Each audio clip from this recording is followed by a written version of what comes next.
दोस्तों, crime time podcast पर आपका स्वागत है। आप जानते ही हैं, पिछले काफ़ी समय से हमने कुछ वीडियोस नहीं डाले थे। अभी आप देखेंगे कि चैनल पर हमने कुछ वीडियोस डिलीट भी किए हैं। हुआ ये था कि हमारे कुछ वीडियोस एआई की आवाज़ में थे, तो वो वीडियोस मोनेटाइजेशन के लिए मान्य नहीं है। तो इस वजह से हमने वो वीडियोस हटा दिए हैं। अभी आप जितने भी वीडियोस देखेंगे वो मेरी खुद की आवाज़ में होंगे, और अभी सिर्फ वही वीडियो हमारे चैनल पर अवेलेबल हैं जो मेरी खुद की आवाज़ में हैं। और सबसे पहले क्षमा चाहूँगा कि इतने दिनों तक मैं कोई वीडियो नहीं डाल पाया, लेकिन अब से आपको इस चैनल पर रेगुलर वीडियोस मिलेंगे। और आपसे यही प्रार्थना, यही विनती कि जैसे आप पहले प्यार देते रहे हैं, चैनल को लाइक और सब्सक्राइब कीजिएगा, वीडियो को लाइक और सब्सक्राइब कीजिएगा। इससे यूट्यूब को पता चलता है कि वीडियो अच्छा है और उसका एल्गोरिथम हमारे इस छोटे से चैनल को ग्रो करने का मौका देता है। तो आज की कहानी शुरू करते हैं। आज की कहानी है मुरादाबाद से करीब 30 किलोमीटर दूर स्थित एक कस्बा कांट के मोहल्ला पट्टीवाला के रहने वाले कारोबारी इदरीस 11 जनवरी 2018 को गायब हो गए। दरअसल इदरीस की कांट में ही कपड़ों की सिलाई की फैक्ट्री थी। उनकी फैक्ट्री में सिले कपड़े कई शहर के कारोबारियों को थोक में सप्लाई होते थे। 11 जनवरी को वह प्रतापगढ़ और सुल्तानपुर के कारोबारियों से पेमेंट लेने के लिए घर से निकले थे। जब भी वह पेमेंट के टूर पर जाते तो फोन द्वारा अपने परिवार वालों के संपर्क में रहते थे। घर से निकलने के 2 दिन बाद भी जब उनका कोई फोन नहीं आया तो उनकी पत्नी कनीना ने बड़े बेटे शहनाज से पति को फोन करवाया, तो इदरीस का फोन स्विच ऑफ मिला। शहनाज ने अब्बू को कई बार फोन मिलाया, लेकिन हर बार फोन बंद ही मिला। इस पर कनीना भी परेशान हो गई। इदरीस की फैक्ट्री के रिकॉर्ड में उन सारे कारोबारियों के नाम, पते व फोन नंबर दर्ज थे जिनके यहाँ फैक्ट्री से तैयार माल जाता था।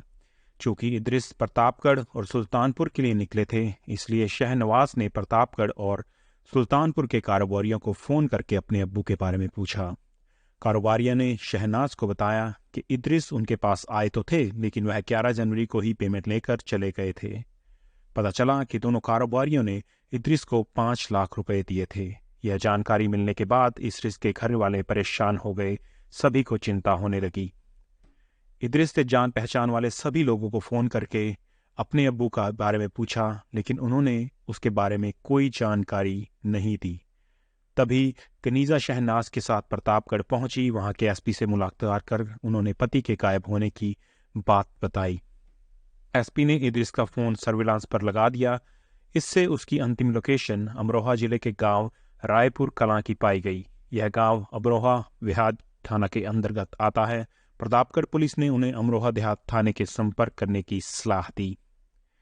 30 जनवरी 2018 को शहजाद और कजीना थाना अमरोहा देहात पहुंचे। उन्होंने इदरीस के गुम होने की जानकारी थाना प्रभारी धर्मेंद्र सिंह को दी। थाना प्रभारी ने शहनाज की तरफ से उसके पिता की गुमशुदगी की रिपोर्ट दर्ज कर ली। शहनाज ने शक जताया कि उसके घर के सामने रहने वाली फरीदा और उसके पति आरिफ ने ही उसके पिता को कहीं गायब किया होगा। मामला एक कारोबारी के गायब होने का था, इसलिए थाना प्रभारी ने सूचना एसपी को दी और एसपी ने सीओ मोनिका यादव के नेतृत्व में एक जांच टीम गठित की। टीम में कुछ पुलिस अधिकारियों को शामिल किया गया। पुलिस ने सबसे पहले इदरीस के मोबाइल फोन की कॉल डिटेल्स निकाली तो पता चला कि इदरीस के घर के सामने रहने वाली फरीदा ने 13 जनवरी को इदरीस के मोबाइल पर 50 बार कॉल की थी। जी हाँ, 50 बार। शहनाज ने भी फरीदा और उसके पति पर शक जताया था, इसलिए पुलिस को भी फरीदा पर शक हो गया। पुलिस ने फरीदा और उसके पति आरिफ को पूछताछ के लिए उठा लिया। उन दोनों से पुलिस ने इदरीस के बारे में पूछताछ की तो पुलिस की सख्ती के आगे फरीदा और उसके पति ने स्वीकार कर लिया कि उन्होंने इदरीस की हत्या करके उसकी लाश बशीरा के आम के बाग में दफन कर दी है। थाना प्रभारी धर्मेंद्र सिंह ने इदरीस का कत्ल हो जाने की बात एसपी को बताई। यह जानकारी पाकर एसपी सुधीर कुमार थाना अमरोहा देहात पहुंच गए। उनकी मौजूदगी में थाना प्रभारी ने अभियुक्तों को रायपुर कलां निवासी बशीरा के आम के बाग में ले जाकर खुदाई कराई तो इदरीस की लाश करीब 5 फीट नीचे दबी मिली। पुलिस ने लाश अपने कब्जे में ले ली। जरूरी कार्रवाई करके पुलिस ने इदरीस की लाश पोस्टमार्टम के लिए भेज दी। फरीदा और आरिफ ने पूछताछ के दौरान इदरीस की हत्या की जो कहानी बताई वह अवैध संबंधों पर आधारित निकली। इदरीस की कांट में ही कपड़ों की सिलाई करने की फैक्ट्री थी। उसकी फैक्ट्री में फरीदा नाम की महिला भी सिलाई करती थी। वह इदरीस के घर के सामने ही रहती थी। उसका पति साइकिल मरम्मत का काम करता था। अन्य कारीगरों के मुकाबले इदरीस फातिमा का खूब ख्याल रखता था। इतना नहीं, वह अन्य कारीगरों से ज़्यादा पेमेंट भी करता था। इस मेहरबानी की वजह से इद्रिस फरीदा को चाहने लगा था। इद्रिस की कोशिश रंग लाई और उसके फरीदा से प्रेम संबंध बन गए। इद्रिस और फरीदा दोनों ही बाल बच्चेदार थे। जहां इद्रिस के 5 बच्चे थे, वहीं फरीदा भी 2 बच्चों की मां थी। करीब 1.5 साल से दोनों के नाजायज संबंध चले आ रहे थे। इसी दौरान फरीदा एक और बेटे की मां बन गई। इद्रिस फरीदा के छोटे बेटे को अपना बेटा मानता था, इसलिए वह उसका कुछ ज्यादा ही ख्याल रखता था। इद्रिस फरीदा को बहुत चाहता था। वह चाहता था कि फरीदा जिंदगी भर के लिए उसके साथ रहे, इसलिए वह फरीदा पर निकाह करने का दबाव बना रहा था। उधर इद्रिस और फरीदा के प्रेम संबंधों की जानकारी पूरे मोहल्ले को थी। फरीदा के पति आरिफ ने भी फरीदा को बहुत समझाया कि उसकी वजह से परिवार की मोहल्ले में बदनामी हो रही है, वह इद्रिस से मिलना बंद कर दे। इधर इद्रिस के पिता बाबू ने भी इद्रिस को समझाया कि क्यों वह अपनी घर गृहस्थी और कारोबार को बर्बाद करने पर तुला है। फरीदा को भूलकर वह अपने परिवार पर ध्यान दे। लेकिन इद्रिस और फरीदा के प्रेम जाल में ऐसा फंसा था कि उसे छोड़ने के लिए तैयार ही नहीं था। उसके सिर पर हर वक्त एक ही धुन सवार रहती थी कि फरीदा अपने पति को तलाक देकर उसके साथ निकाह कर ले। बस यही दबाव फरीदा पर लगातार बना रहा था। पर फरीदा ऐसा करने को मना कर रही थी। वह कहती थी कि जैसा चला आ रहा है वैसा ही चलने दो। घटना के करीब 15 दिन पहले जब रात में फरीदा के पास इद्रिस का फोन आया तो फोन की घंटी बजने से आरिफ की नींद खुल गई। फरीदा लिहाफ के अंदर ही इद्रिस से बातें करने लगी। किसी किसी फोन के स्पीकर की आवाज इतनी तेज होती है कि पास का आदमी भी बातचीत सुन लेता है। फरीदा के पास भी ऐसा ही फोन था। वह अपने प्रेमी इद्रिस से जो भी बात कर रही थी वह आरिफ भी सुन रहा था। इद्रिस उससे कह रहा था कि वह अपने पति आरिफ को ठिकाने लगवा दे। इस काम में वह उसकी पूरी मदद करेगा। उसके बाद हम दोनों निकाह कर लेंगे। अपनी हत्या की बात सुनकर आरिफ के होश उड़ गए। उसने उस समय पत्नी से कुछ भी कहना मुनासिब नहीं समझा। सुबह होते ही आरिफ ने इस बारे में पत्नी से बात की। वह झूठ बोलने लगी। इस बात पर दोनों के बीच नोकझोंक भी हुई। इसके बाद आरिफ ने फरीदा को विश्वास में ले लिया और घर गृहस्थी का वास्ता देकर कहा, देखो फरीदा, इद्रिस जितना गिरा हुआ आदमी है वह मेरी हत्या करवाने पर तुला है। अपने स्वार्थ में वह तुम्हारी भी हत्या करवा सकता है। तुम खुद सोच लो, अब क्या चाहती हो, यहाँ रहोगी या उसके साथ? फरीदा ने अपने बच्चों का वास्ता देकर आरिफ से कहा, मैं इसी घर में तुम्हारे और बच्चों के साथ रहूंगी, उसके साथ नहीं जाऊंगी। आरिफ ने सोचा कि आज नहीं तो कल इद्रिस उसके लिए नुकसानदायक साबित होगा, इसलिए उसने तय कर लिया कि वह इद्रिस को सबक सिखाएगा। इस मामले में अपनी पत्नी फरीदा को भी साथ मिला लिया। फरीदा ने पति को यह भी बताया कि इद्रिस पार्टियों से पेमेंट लेने के लिए प्रतापगढ़ और सुल्तानपुर गया हुआ है। इस पर आरिफ ने उससे कहा कि वह किसी बहाने से उसे बुला ले, बाकी का काम वह कर देगा। आरिफ के साले फरियाद को यह पता था कि इद्रिस की वजह से उसकी बहन के घर में तनाव रहता है, इसलिए आरिफ के कहने पर फरियाद भी इद्रिस की हत्या के षड्यंत्र में शामिल हो गया। इधर प्रतापगढ़ और सुल्तानपुर के कारोबारियों से करीब 5 लाख रुपए का कलेक्शन करके इद्रिस 13 जनवरी को गांठ लौट रहा था।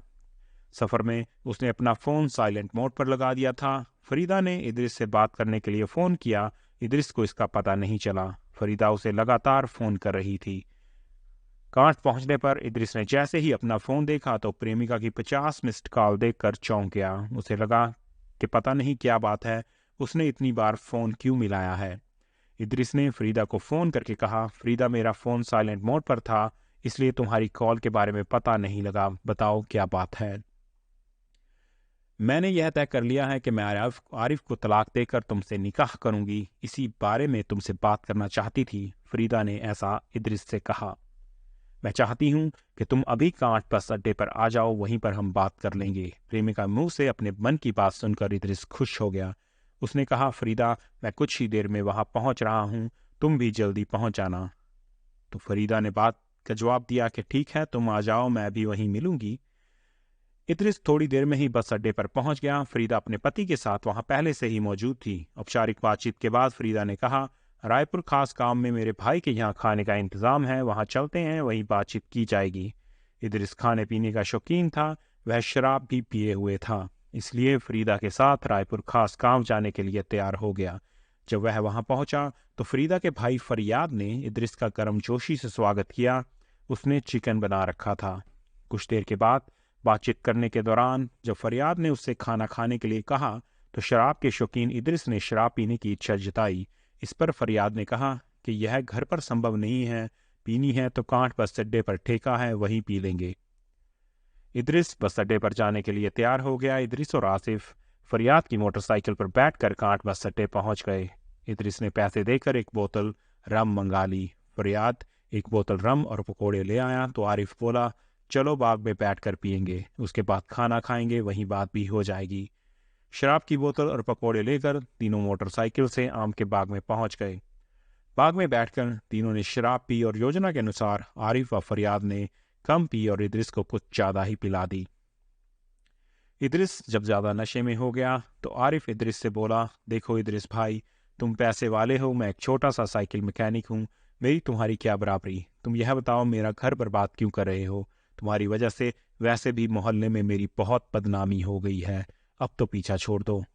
देखो आरिफ, तुम एक बात ध्यान से सुन लो, मैं फरीदा से बहुत प्यार करता हूँ। अब फरीदा मेरी है, उसे मुझसे कोई अभी अलग नहीं कर सकता। तुम्हें यह भी बता देता हूँ, उसका जो 5 महीने का बच्चा है वह मेरा ही है। आरिफ भी नशे में था। यह सुनते ही उसका और फरियाद का खून खौल उठा। दोनों ने उससे कहा कि लगता है तू ऐसे नहीं मानेगा। उसके बाद दोनों ने इदरिस के गले में मफलर से, जो उसके गले में मफलर डाला हुआ था, उसी मफलर से उसका गला घोंट दिया, जिससे उसकी मौत हो गई। इदरिस की हत्या करने के बाद उन्होंने उसकी लाश मोटरसाइकिल से बाग के बीचों बीच ले जाकर डाल दी। तलाशी लेने पर इदरिस की जेब से 5 लाख रुपए और एक मोबाइल फ़ोन मिला। दोनों ही चीज़ें उन्होंने निकाल ली।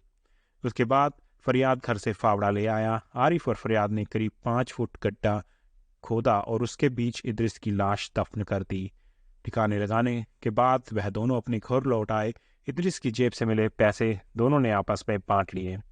पुलिस ने फरीदा, उसके पति आरिफ और उसके बाद फरियाद को भी गिरफ्तार कर लिया और उनकी निशानदेही पर पुलिस ने 70,000 रुपये, इदरिस का मोबाइल फ़ोन और फावड़ा बर्बाद कर लिया। पुलिस ने 11 फरवरी 2018 को तीनों अभियुक्तों को गिरफ्तार कर न्यायालय में पेश किया, जहां से उन्हें न्यायिक हिरासत में भेज दिया गया। कथा लिखे जाने तक तीनों अभियुक्त जेल में बंद थे। तो देखा दोस्तों, किस तरह से एक अवैध संबंध के चलते एक नहीं दो हंसते खेलते परिवार बर्बाद हो गए। तो हमें जीवन में ऐसी गलतियों से, इस तरह की चीज़ों से, नादानियों से बचना चाहिए। और जल्दी मिलेंगे एक नई कहानी के साथ। कहानी आपको पसंद आई हो तो प्लीज़ लाइक और सब्सक्राइब कर दीजिएगा। आपको जैसे पहले भी बताया गया कि यूट्यूब हमारे चैनल को प्रमोट करता है। अगर आप उसे लाइक और सब्सक्राइब करते हैं, आपका एक छोटा सा लाइक हमारे चैनल की ग्रोथ दे सकता है। तो धन्यवाद।